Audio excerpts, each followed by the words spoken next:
What are the main challenges and opportunities related to AI in France, and how can the country ensure the responsible and sustainable adoption of this technology? What is France's strategy for artificial intelligence? Discover a podcast on artificial intelligence as part of Pacta's AI training programs. Visit pacta.com to explore our training offerings. Hey everyone, and welcome to your deep dive. Today we're diving into how France is making a real splash in the world of AI. You know, you've sent us some really interesting stuff from a French government expert, and honestly, this goes way beyond just the technology itself. It's true. This isn't just about, keeping up with the latest AI trends. It's about France really trying to shape the whole AI landscape. And what's remarkable, they've been at this for a while now. That's what really struck me too, how early they were thinking about this. Like back in 2017, they were already looking at the big picture, right? The impact of AI on their economy, their workforce, society as a whole. And they came out with this report, the Villani report, which is kind of like their AI playbook, wouldn't you say? Absolutely. And it's more than just, some vague plan. The Villani report actually led to a massive $1.3 billion investment in their national AI strategy. Oh, they put their money where their mouth is. They did. And here's the interesting part. A lot of that funding didn't just go to research labs.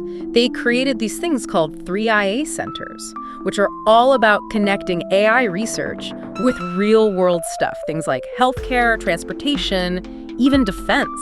So they really understood that AI wasn't going to be stuck in some lab somewhere. It was going to be everywhere. Exactly. And that leads us to how France is helping its businesses actually use AI, which is where this booster program comes in. Okay, so tell me more about this booster program. What's so special about it? Well, it's really practical and accessible. They break it down into these 4 phases to guide businesses, step by step. Okay, I like it. Break it down for me. What are the phases? So phase 1 is all about education. Free online resources for anyone who wants to learn the basics of AI and data. It's like AI 101 for the whole country. Love it. Everyone gets a basic understanding. Right. But then it gets even better. Phase 2 is where they get really hands-on. Companies can get these personalized AI diagnoses. Personalized diagnoses.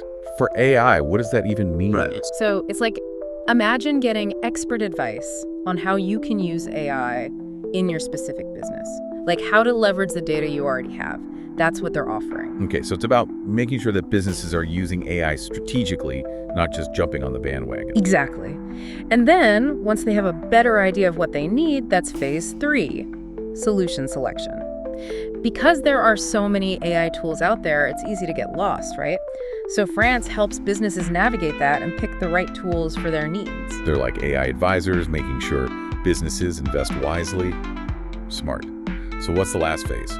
And this is where it gets really interesting. This is where France really stands out. They offer subsidized deployment. That means they actually give financial assistance to help companies implement and test the AI solutions they chose. Wow. So they're not just saying, hey, go use AI. They're actually putting their money where their mouth is and helping businesses make it happen. It's true. They really are. It's really impressive, the level of support they're offering. It is, and it makes even more sense when you consider the advantages France already has when it comes to AI. Right, they're not starting from scratch here. Not at all. I mean, think about their reputation for mathematics and engineering. Those schools have always been top-notch. Absolutely. They've got this incredible pool of talent just waiting to be, unleashed on the world of AI. Exactly. It's like a breeding ground for brilliant minds. And it's not just the raw talent, it's the approach. There's this certain French touch, this elegance and precision they bring to their work. I see what you mean. And you can see that reflected in their AI work. Precisely. And speaking of which, have you noticed how many AI startups are popping up in France? I've heard it's a lot, but I don't know the numbers. Well, get this. There are over 500 AI startups in France right now. Wow, 500. That's incredible. It is. And the investors, they're definitely paying attention. Just last year, these startups, they attracted like $3.2 billion in funding. Okay, so they're not just playing around, they're attracting serious money. No kidding. But here's what I think is really commendable. France isn't just focused on building AI. They're really focused on building it the right way. They're not shying away from the ethical questions. That's so important, especially with all the concerns people have about Data privacy and all that. Absolutely. And France is really stepping up there. They're putting a lot of emphasis on developing AI that respects privacy, protects confidentiality, safeguards business secrets, that kind of thing. It's about building trust. Makes sense. You can't have people afraid of the technology. Exactly. And that focus on ethics, it actually plays into the 3 key areas where France is focusing its future AI efforts. Okay, I'm intrigued. What are those areas? Well, the first one is embedded AI. And this is a big deal for businesses especially. See, we hear a lot about AI in the cloud, right? But embedded AI, it takes it a step further. It brings AI directly to the devices, to the sensors. This is about making AI more, integrated into how things actually work. Yes, exactly. It allows for real-time decision-making, better optimization. Imagine AI-powered tractors that can adjust how they're planting based on what the soil conditions are right then and there. That's wild. What are the main challenges and opportunities related to AI in France, and how can the country ensure the responsible and sustainable adoption of this technology? What is France's strategy for artificial intelligence? Discover a podcast on artificial intelligence as part of Pacta's AI training programs. Visit pacta.com to explore our training offerings. It is. And that's just one example. Or think about factories where robots can just adapt to changes on the production line immediately. It's about making AI much more responsive. It sounds like it. Okay, so that's embedded AI.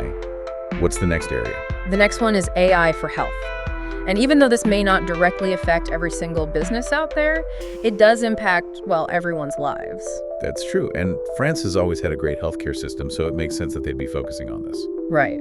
And they're using AI to make it even better. They're investing in AI-powered tools for early diagnosis, for personalized treatments, for just better patient care overall. It's about using AI to really make a difference in people's lives. I like that. It's not just about the technology itself. It's about how it can be used to help people. Yeah. Okay, so we've got embedded AI. We've got AI for health. What's the third area of focus? Well, the third one is something we've touched upon a bit already, but it's so important that it's worth mentioning again. Trustworthy AI. The fact that this is woven throughout their entire AI strategy, it really speaks volumes. They're really serious about getting this right. They are. For France, it's not just a buzzword. It's a core principle for how they're developing and using AI. They're committed to building systems that are not only effective, but also ethical, transparent, and accountable. It's really refreshing to see a country taking such a principled stance on this. It is. And what's interesting to think about is how this might, spread.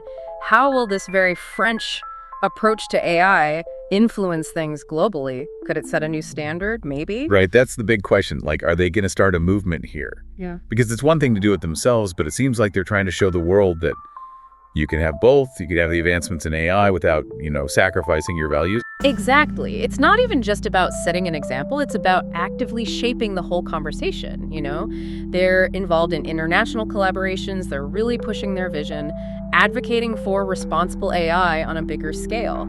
So it's not just about France. It's about the future of AI everywhere. Yes. They get that this isn't a one-country thing. The future of AI is going to be decided by everyone, and it requires everyone working together, talking to each other, and agreeing on what's important, ethically speaking. It's like they're saying, we don't just want to win the AI race. We want to make sure it's a race worth winning. Perfectly put. It's about making sure AI benefits all of humanity, not just a select few, right? And that's a message that I think resonates no matter where you are in the world. It really does. It's actually inspiring to see a country being so thoughtful and deliberate about this whole thing. Gives me some hope for the future, Me too. It reminds us that technology, it's a tool, right? And like any tool, it can be used for good or for bad. It's the choices we make today that determine what kind of future we're building. That's a great point. And it seems like France is making a pretty clear statement about what kind of future they see where AI is used for progress, for innovation, ethically. A vision worth working towards, for sure. And hey, maybe France's example will encourage others to follow suit, and we'll end up with a global AI ecosystem that's all about progress, but responsible progress. Wouldn't that be something? We started off talking about France's AI strategy, and now we're here talking about the future of AI for the whole world. It's amazing how these deep dives can do that, open up those bigger questions. It's true. Goes to show, sometimes the most interesting journeys are the ones you don't expect. I love that. Well, I think that about wraps up our deep dives into France's AI ambitions. It's been fascinating, wouldn't you say? Absolutely fascinating. Always a pleasure to dig into these kinds of topics. Well, thank you so much for being here with us today and sharing your insights. It's been great having you. And to everyone listening, thank you for joining us on this deep dive. We hope you'll learn something new, got you thinking, and maybe spark some of your own questions about the future of AI. We'll see you next time. What are the main challenges and opportunities related to AI in France, and how can the country ensure the responsible and sustainable adoption of this technology? What is France's strategy for artificial intelligence? Discover a podcast on artificial intelligence as part of Pacta's AI training programs. Visit pacta.com to explore our training offerings.